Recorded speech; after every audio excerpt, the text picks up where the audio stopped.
dalam hadirat-Mu. Terima kasih Yesus.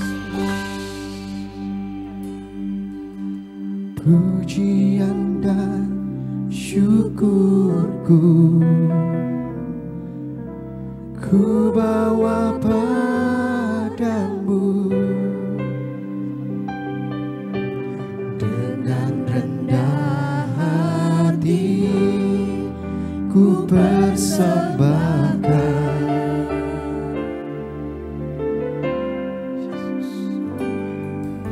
Sadar bila ku ada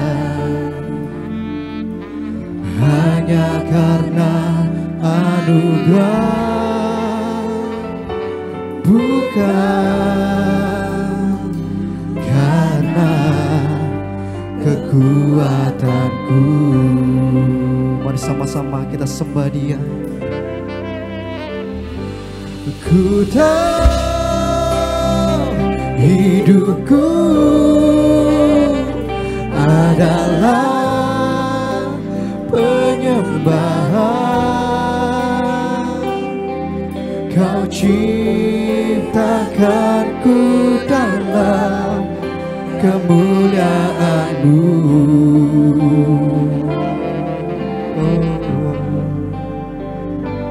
Ku tahu hidupku berharga di mata-Mu. Segenap hidupku persembahkan. Kami persembahkan Tuhan. Pujian dan syukurku ku bawa kepadamu Yesus. Ku bawa padamu, dengan rendah hati ku persembahkan. Kami sadar Tuhan, sadar bila ku ada hanya karena anugerah, bukan karena kekuatanku. Mari sama-sama angkat tanganmu, katakan ku tahu hidupku adalah penyembahan. Kau ciptakanku dalam kemuliaan-Mu.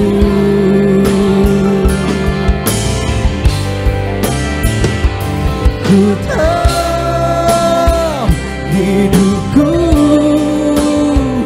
berharga di mata-Mu. Segenap hidupku persembahkan. Mari sama-sama kita sembah Dia.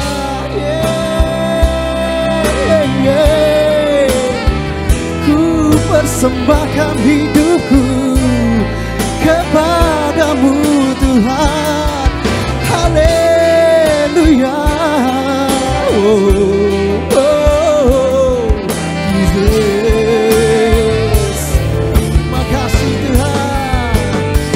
Ku tahu hidupku adalah penyembahan. Kau ciptakanku dalam kemuliaan-Mu.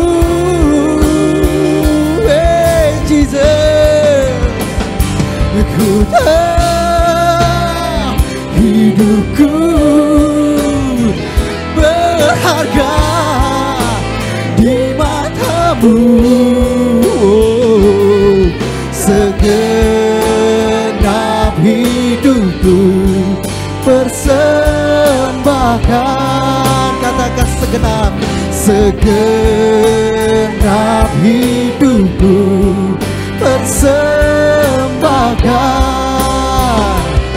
segenap hidupku persembahkan.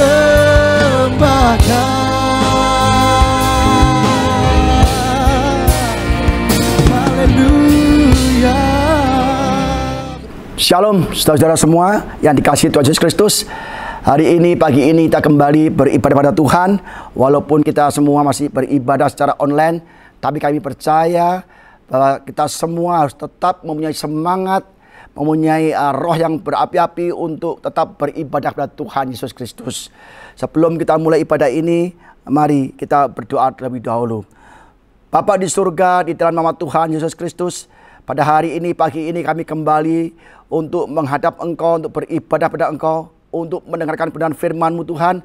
Urapi kami semua, mata, telinga, pikiran, hati kami, dan sikap beribadah dimanapun kami berada Tuhan. Walaupun kami masih secara online, Engkau berkati setiap jemaat GPI Heart of Christ dan semua teman-teman, semua jemaat dimanapun berada yang mengikuti pada secara online itu. Engkau berkati, urapi Tuhan, sehingga firman-Mu yang hamba-Mu taburkan tidak akan kembali sia-sia. Kami percaya firman-Mu akan mengubah hidup kami menjadi lebih baik, sehingga kami benar-benar Tuhan hidup di dalam pemeliharaan-Mu, tuntunan-Mu. Dan tahun ini kami akan menerima pemulihan dan promosi dari Engkau. Terima kasih Bapaknya, dalam nama Yesus kami siap dengar firman-Mu. Haleluya, amin. Salam saudara, pada pagi hari ini kita masih tetap beribadah secara online. Tapi saya harap saudara semua tetap beribadah dengan mengambil sikap beribadah. Yang berpakaian yang rapi, duduk yang rapi, dan mendengarkan firman Tuhan melalui TV, melalui HP saudara. Dan saya percaya saudara akan diberkati Tuhan, karena saudara punya sikap ibadah yang benar pada Tuhan. Hari ini saya akan menyampaikan firman Tuhan dengan judul Hidup Kita Adalah Ibadah. Dan khotbah saya ini adalah lanjutan dari khotbah sebelumnya, yaitu memiliki ibadah yang benar. Ibadah kita pada Tuhan ada dua bagian. Yang pertama adalah ibadah kita di dalam gereja, yang sudah kita bahas sebelumnya, khotbah sebelumnya. Dan yang kedua adalah ibadah di luar gereja, yaitu melalui hidup kita, melalui cara hidup kita, melalui segala sesuatu yang kita lakukan sehari-hari. Hidup kita adalah ibadah yang akan kita bahas hari ini saudara. Pak, apa artinya hidup kita adalah ibadah? Bukankah ibadah hanya di gereja, di gedung gereja atau di gedung pertemuan? Ibadah di gereja adalah suatu pertemuan, perkumpulan dengan saudara seiman untuk memuji Tuhan, menyembah Tuhan, mendengar firman Tuhan, memberi persembahan, dan saling menguatkan dengan saudara seiman. Itu arti kita beribadah di gereja saudara. Dan ibadah di gereja hanyalah 2 jam selama 1 minggu. Ibadah di gereja 2 jam seminggu. Terus sisa waktu kita gimana? 24 jam kali 7 hari. Apakah yang kita lakukan? Apakah kita boleh melakukan segala sesuatu seenak kita, semau kita, dengan salah sembarangan? Karena kita sudah beribadah di gereja 2 jam 1 minggu. Saudara, hidup kita adalah ibadah. Jadi kita harus berhati-hati dengan cara hidup kita. Mari kita dengarkan apa kata Rasul Paulus tentang ibadah yang sejati. Mari kita buka Alkitab kita. Kita memakai ayat yang sama seperti khotbah yang saya sebelumnya. Karena itu khotbah lanjutan, maka ayatnya sama. Roma pasal 12 ayat 1 sampai 2. Demikian firman Tuhan. Karena itu saudara-saudara, demi kemurahan Allah, aku menasihatkan kamu supaya kamu mempersembahkan tubuhmu sebagai persembahan yang hidup, yang kudus dan yang berkenan kepada Allah. Itu adalah ibadahmu yang sejati. Ayat 2, janganlah kamu menjadi serupa dengan dunia, tetapi berubahlah oleh pembaharuan budimu, sehingga kamu dapat membedakan manakah kehendak Allah, apa yang baik, yang berkenan kepada Allah, dan yang sempurna. Kata tubuhmu di dalam ayat ini artinya adalah seluruh hidup kita. Tubuh jiwa dan roh kita. Sebab di ayat kedua juga Paulus membicarakan tentang pembaharuan budi atau pikiran kita. Kita lihat dalam teks bahasa Inggrisnya, don't be like the people of this world. Jangan seperti orang-orang di dunia ini, orang dunia. But let God change the way you think. Ya. Saya ulang, but let God change the way you think. Dan biarkanlah Tuhan merubah cara kita berpikir. Then you will know how to do everything that is good and pleasing to Him. Maka kita akan mengetahui apa yang baik dan menyenangkan hati Tuhan. Ini artinya Paulus menyinggung kita harus berubah pikiran kita, dirubah oleh Tuhan. Saudara, tubuhmu yang kudus dan berkenan adalah seluruh tubuh kita. Dan yang telah dikuduskan oleh darah Yesus. Ketika kita bertobat, nah kita terima Yesus sebagai juru selamat. Dan kita diperbarui oleh Tuhan cara pikiran kita. Jadi saudara, kita harus benar-benar tahu bahwa hidup kita setelah bertobat ini, kita harus hidup dengan cara memuliakan Tuhan. Ya, itulah ibadah yang sejati. Persembahkanlah tubuhmu yang hidup, ya, yang kudus, yang berkenan pada Allah. Itulah ibadah yang sejati. Persembahan ibadah kita pada Tuhan melalui cara hidup kita yang tidak hidup di dalam dosa.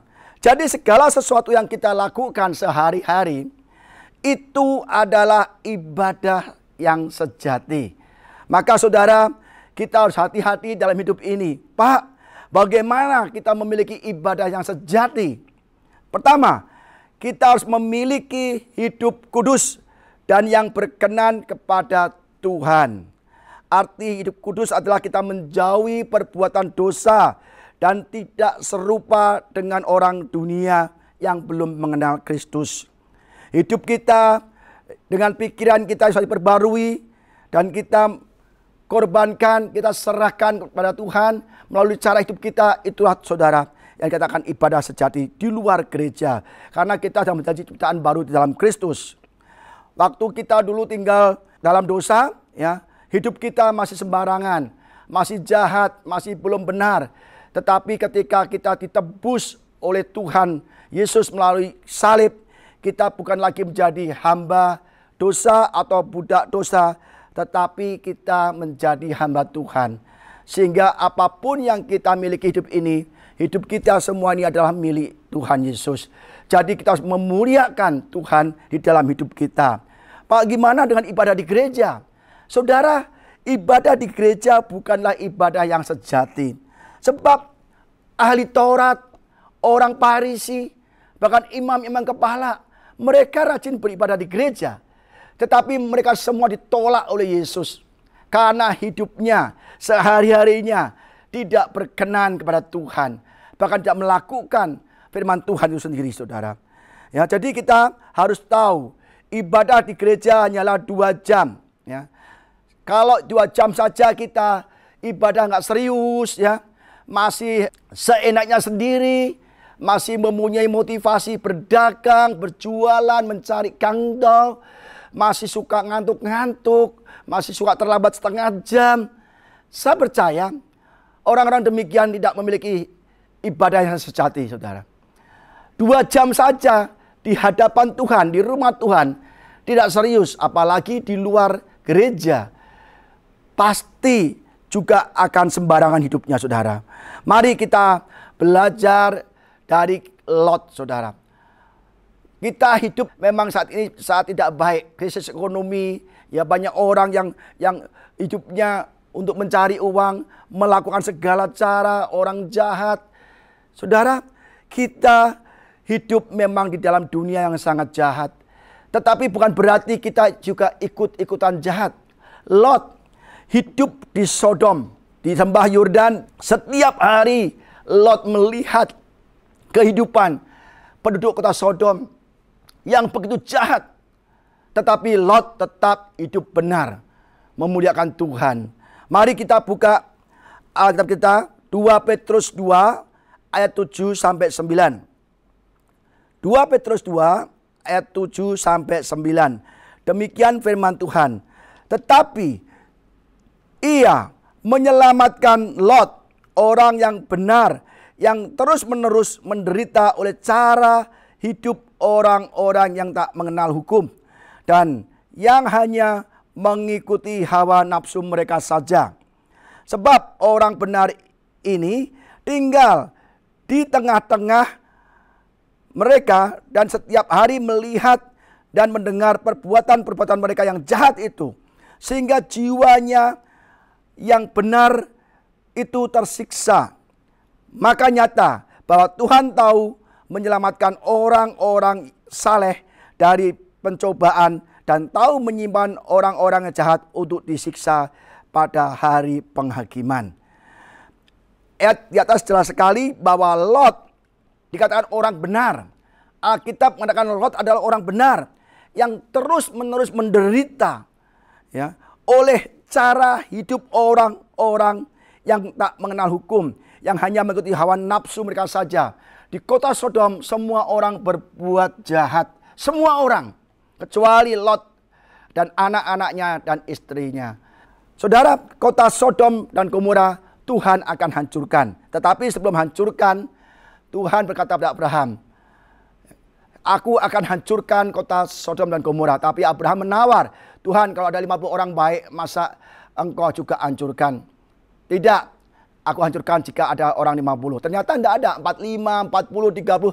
Sampai akhirnya saudara, kalau 10 orang ada di kota Sodom yang baik, yang benar, tidak akan dihancurkan. Tetapi memang tidak ada saudara. Yang ada hanyalah Lot, istri dan kedua anaknya. Maka saudara, karena apa? Begitu jahatnya kota Sodom sampai Allah murka dan akan membinasakan kota Sodom dan Gomora saudara. Dan Lot setiap hari menderita dengan melihat tingkah lakunya sangat jahat. Dikatakan bahwa orang benar ini Lot tinggal di tengah-tengah mereka. Dan setiap hari melihat dan mendengar perbuatan-perbuatan mereka yang jahat itu. Sehingga jiwanya benar-benar tersiksa saudara. Tetapi Lot tetap tidak berbuat jahat. Saudara, banyak orang percaya Yesus ke gereja setiap minggu. Tetapi cara hidupnya masih memakai cara hidup yang lama.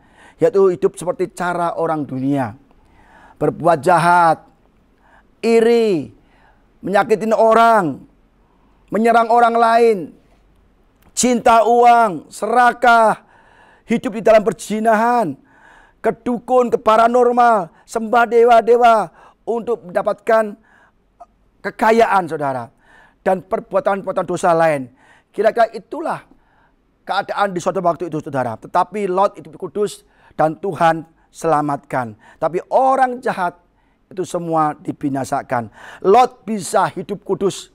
Lot bisa hidup berkenan. Lot bisa hidup benar. Di tengah-tengah kota, di tengah-tengah penduduk, di mana semua mereka berbuat dosa. Saudara, itulah ibadah yang sejati. Jadi saudara, hidup kita adalah ibadah. Jikalau kita bekerja dengan benar, ya, berumah tangga dengan benar, berteman dengan benar, dan hidup dengan benar sesuai firman Tuhan, maka itulah ibadah sejati kita saudara. Kedua, bagaimana kita memiliki ibadah sejati? Kedua, kita memiliki pikiran yang sudah diperbaharui. Roma 12 ayat 2 tadi dikatakan, janganlah kamu menjadi serupa dengan dunia ini, tetapi berubahlah oleh pembaharuan budimu atau pikiranmu, sehingga kamu dapat membedakan manakah kehendak Allah, apa yang baik dan yang berkenan pada Allah dan yang sempurna. Saudara, saya dikatakan bahwa pikiran kita harus berubah setelah kita menerima Yesus sebagai Tuhan dan Juru Selamat. Diperbarui menjadi ciptaan yang baru. Tidak boleh seperti tingkah laku atau kelakuan orang-orang dunia yang belum mengenal Tuhan. Cara berpikir kita harus sudah diperbarui saudara. Memang susah kita melihat keadaan zaman sekarang. Krisis ekonomi, pekerjaan, banyak orang. Mereka susah untuk bekerja, ada yang di PHK, ada yang bangkrut. Mereka berkata, Pak gimana Pak hidup saya? Usaha saya bangkrut, saya nggak punya penghasilan. Pak bagaimana nih Pak? Saya sudah nggak punya uang lagi. Saya butuh pekerjaan, saya butuh untuk mencari nafkah. Tetapi saudara, semua tetap tidak hidup dalam Tuhan. Udah tahu hidupnya susah, udah tahu hidupnya kekurangan, udah tahu hidupnya perlu pertolongan. Tapi mereka tidak berpikir dengan benar, yaitu berpikir mencari Tuhan. Akhirnya mereka mulai berpikir seperti orang dunia. Bagaimana kalau nggak ada uang, pekerjaan, gaji nggak naik-naik, atau mungkin rawan di PHK. Mereka banyak yang korupsi, saudara. Banyak anak-anak Tuhan, banyak orang yang tiap minggu beribadah ke gereja, tapi ketika bekerja mereka korupsi.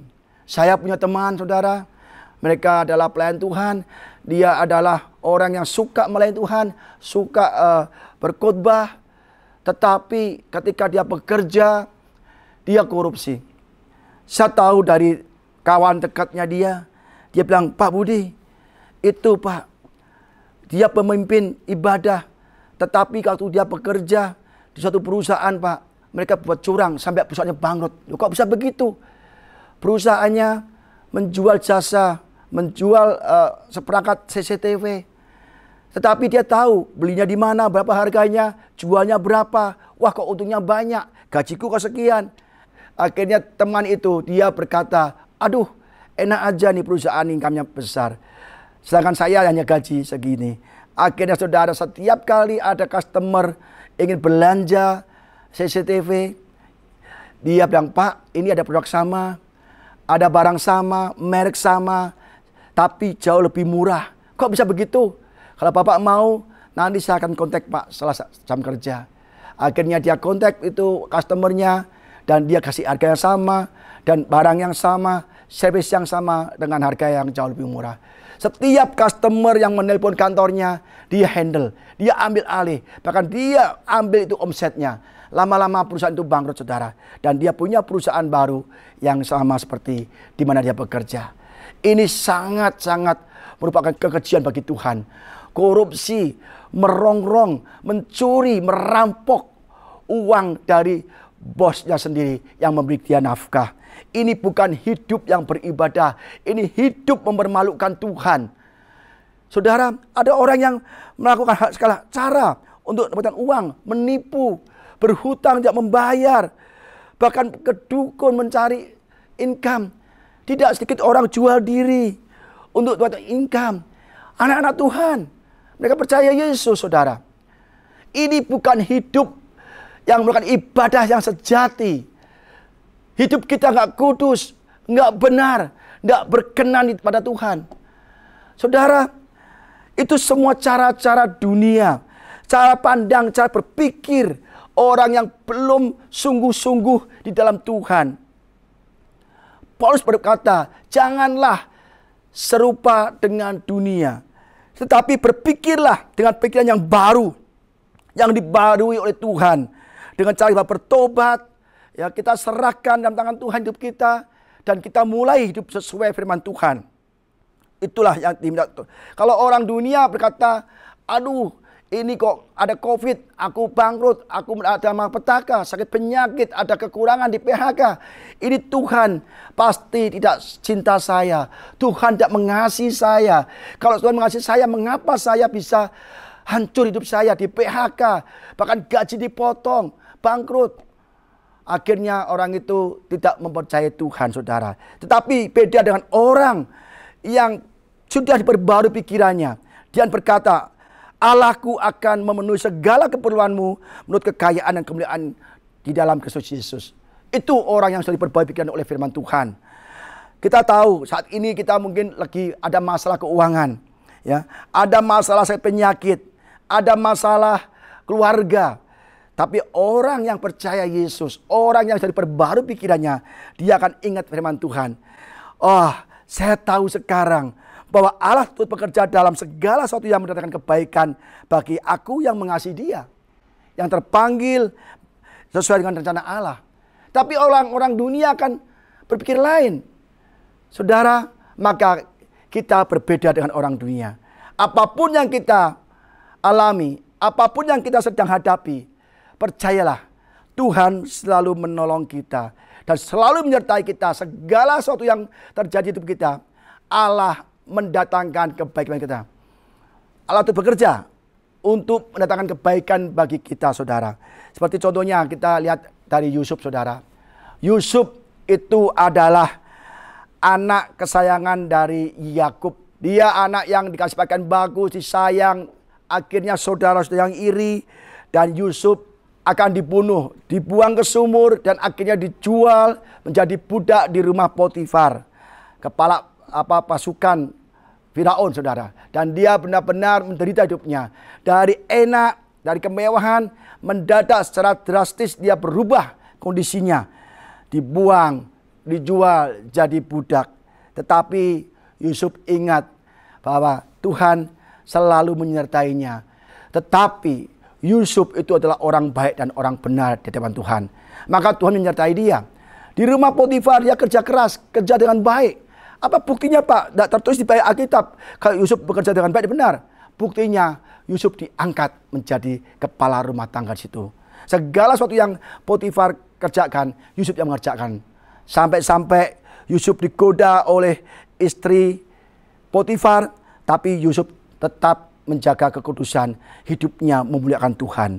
Kita buka kitab Kejadian pasal 39 ayat 7 sampai 10. Kitab Kejadian pasal 39 ayat 7 sampai 10.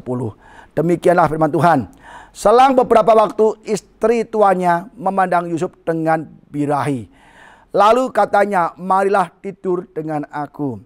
Tetapi Yusuf menolak dan berkata kepada istri tuannya itu, dengan bantuanku, tuanku tidak lagi mengatur apa yang ada di rumah ini. Dan ia telah menyerahkan segala miliknya pada kekuasaanku. Ini Yusuf dipercaya oleh Potifar untuk jadi ketua, melakukan segala pekerjaan di rumah itu. Bahkan di rumah ini ia tidak lebih besar kuasanya daripadaku. Dan tiada yang tidak diserahkan kepadaku selain daripada engkau, sebab engkau istrinya. Bagaimanakah mungkin aku melakukan kejahatan yang besar ini dan berbuat dosa terhadap Allah? Walaupun dari hari ke hari perempuan itu membujuk Yusuf, Yusuf tidak mendengarkan bujukannya itu untuk tidur di sisinya dan bersetubuh dengan dia. Saudara, kita baca tadi bahwa istri Potifar memandang Yusuf dengan birahi, lalu selalu membujuk Yusuf, mengajak untuk tidur dengan istri Potifar. Tetapi Yusuf menolak. Walaupun Yusuf punya kuasa, katakan lebih besar dari Potifar, semuanya diberikan dalam kuasa Yusuf selain istrinya, saudara. Tetapi Yusuf tetap tidak melakukan tindakan yang berdosa itu. Bahkan dia mengatakan, bagaimana mungkin aku melakukan kejahatan yang besar ini dan berbuat dosa terhadap Allah. Ketika kalau Yusuf tidur dengan istri Potifar, Yusuf mengatakan, dia berpikir bahwa itu adalah kejahatan yang besar dan berbuat dosa kepada Allah. Bahkan setiap hari, hari demi hari, perempuan itu membujuk Yusuf. Tapi Yusuf tetap tidak mau. Memang akhirnya Yusuf difitnah dan dipenjara. Yusuf rela difitnah, rela dipenjara demi mempertahankan hidup yang memuliakan Tuhan. Inilah ibadah yang sejati. Di tengah-tengah celaan, di tengah-tengah fitnahan, tengah-tengah penderitaan yang panjang, Yusuf tidak cari jalan pintas. Tidur dengan istri bosnya, istri Potifar. Mungkin Yusuf bisa dapat uang banyak, tapi Yusuf tetap menjaga kekudusan, tetap hidup yang benar. Saudara, walaupun konsekuensinya Yusuf dibuang ke penjara. Di penjara pun Yusuf juga dilupakan oleh dua orang yang ditolongnya. Tapi Tuhan selalu menyertai, bahkan selalu memulihkan, selalu memberkati, bahkan mempromosikan orang-orang yang hidupnya benar dan berkenan di hadapannya. Akhirnya Yusuf jadi penguasa Mesir, saudara. Yusuf menolak ajakan si Potifar dan dia memikir benar dan dia hidup benar. Walaupun semua orang fitnah dia, jahat pada dia, tetapi Tuhan selalu membela orang yang benar. Saudara, bukankah hidup kita terkadang banyak himpitan-himpitan ekonomi, himpitan dengan keluarga, saudara, kita difitnah, kita diserang, kita dimusuhi, kita dijelek-jelekan, kita dihancurkan, bahkan kita dirugikan. Saudara, kita harus tetap seperti Yusuf. Hidup benar, hidup berkenan di hadapan Tuhan. Hidup kita harus benar-benar sesuai firman Tuhan. Dan tetap percaya pada Tuhan. Walaupun dunia membenci kita. Pada akhirnya kita akan dibela Tuhan. Pada akhirnya kita akan dipulihkan Tuhan. Dan dipromosikan Tuhan. Saudara, saya ajak saudara semua jemaat GPI Heart of Christ dan semua yang menyaksikan atau mengikuti ibadah online ini. Kita harus memiliki hidup yang benar sebagai ibadah kita yang sejati kepada Tuhan. Maka kita harus hidup benar-benar sesuai firman Tuhan. Yaitu hidup memuliakan Tuhan. Hidup kita harus kudus, berkenan, dan bertampak bagi banyak orang, saudara. Saya percaya kita semua akan dipromosikan Tuhan. Seperti Yesus, dia hidup dengan benar, tidak bercela. Bahkan Yesus selalu menolong orang walaupun dimusuhin, difitnah, diludahi, dipukul, dilempar batu. Tetapi Yesus hidup berdampak bagi banyak orang. Bahkan di saat-saat Yesus mau mati kayu salib, itu ada orang kafir, ada orang ateis memuliakan Tuhan. Mari kita buka yang terakhir, Lukas pasal 23 ayat 46 dan 47. Demikian firman Tuhan. Lalu Yesus berseru dengan suara nyaring, "Ya Bapa, ke dalam tanganmu kuserahkan nyawaku." Dan sesudah berkata demikian, ia menyerahkan nyawanya. Ketika kepala pasukan melihat apa yang terjadi, ia memuliakan Allah. Katanya, sungguh orang ini adalah orang benar. Yesus selama hidup dia berdampak bagi banyak orang. Selama hidup dia memuliakan Bapaknya di surga. Selama hidup tidak melakukan dosa, kesalahan apapun. Ketika Yesus mau mati, saat dia menderita, tubuhnya hancur, dia tercurah, napasnya mungkin terengah-engah. Dia berseru dengan suara nyaring, "Ya Bapa, kuserahkan nyawa dalam tanganmu." Ketika kepala pasukan 100, kepala pasukan yang menyalibkan Tuhan, kepala pasukan yang ateis, kepala pasukan yang tidak mengenal Yesus sebagai Tuhan dan Juru Selamat, dia memuliakan Allah. Ketika kepala pasukan melihat apa yang terjadi, ia memuliakan Allah. Ketika melihat Yesus di kayu salib, dia memuliakan Allah. Sungguh orang ini orang benar. Adakah orang lain memuliakan Tuhan ketika melihat hidup kita? Adakah orang-orang lain memuliakan Tuhan ketika melihat cara kerja kita, cara kita berbicara, cara kita berteman? Adakah bibir-bibir orang lain berkata haleluya, puji Tuhan ketika mendengar apa yang kita katakan? Saudara, hidup kita harus memuliakan Tuhan. Melihat hidup kita orang lain memuliakan Tuhan. Melihat hidup kita orang lain memuji Tuhan. Melihat hidup kita orang lain datang pada Tuhan. Itu namanya ibadah yang sejati. Maka saya percaya jemaat-jemaat GPI AOC adalah jemaat yang memiliki ibadah yang sejati.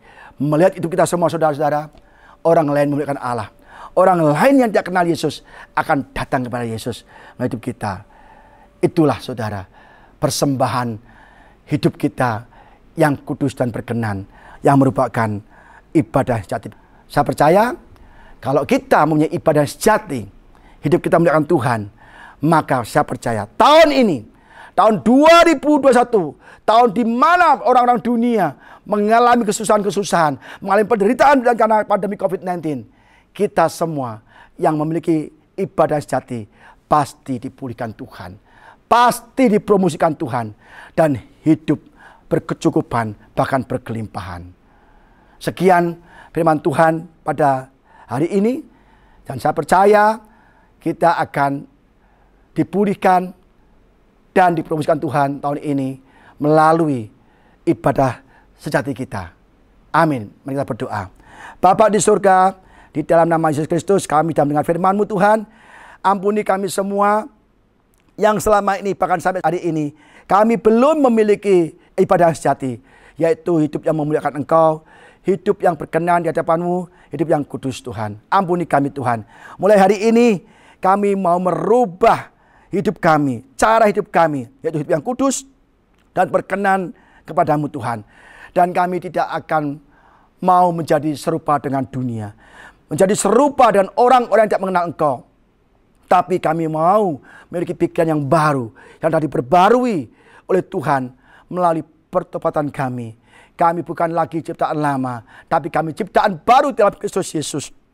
Ampuni kami Tuhan, kalau selalu kami mengeluh, menggerutu, menyalahkan Tuhan atas apa yang kami alami saat ini. Berbagai masalah, keuangan, pekerjaan, ekonomi, rumah tangga, sakit penyakit. Kami selama ini selalu menyalahkan Tuhan. Kami selalu menganggap bahwa ini adalah dari Tuhan. Tapi kami percaya segala sesuatu yang terjadi Allah turut bekerja untuk mendatangkan baik-baik bagi kita.